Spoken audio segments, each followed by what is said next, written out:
বারে সবার দেখছি কত কত আবদার আবেদন আপনার কাছে, কেবল আমার নেই।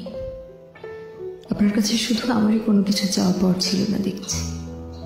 বেশ তো, যা চেয়েছি তা দেবেন না বলে কত রঙ্গ কৌশল করে পালালেন।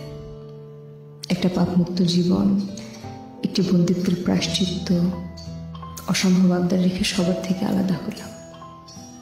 সবার মতো আবদার প্রকাশ করে কাঁদতে পারছি না। আপনার আবার ছিলই বাকি জয় আমির, একটি অসম্পর্ক, একটা বিরোধ, তথাকথিত বৈধ একটি পরিচয়। তার ভিত্তিতে কি বা চাইবার থাকতে পারে আপনার কাছে? এক জীবনে কারো মেয়ে, বোন ও কিছু বন্দির কাণ্ডারি হতে গিয়ে স্ত্রী ও মা হওয়া হলো না। হারালাম সন্তানসা। আপনি কে? আমার কে আপনি? স্বামী হবার যোগ্যতা কি আছে আপনার? একজন আমজাদ আলী প্রামাণিকের মতো পুরুষ আমি চেয়েছিলাম আপনার স্থলে। এলেন আপনি। এলেন যখন জীবনটা গুছিয়ে নিলে হতো। আমার তো বাপ নেই। 3 কবুল পড়ার পর কি আপনার কর্তব্য ছিল না আমার এক জীবন কাঁধে বলে দেবার?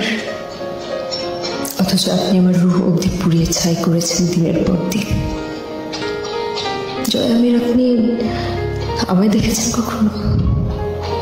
যে মেয়েটাই একটু একটু করে নারী জীবনের সমস্ত শখ আহ্লাদের গলা কেটে কিছু প্রাণ বাঁচাতে আপনার সাথে লড়াই করে গেছে। শেষে না সে প্রাণগুলো বেঁচেছে আর না সে নিজে। আমার বয়স কত? 24।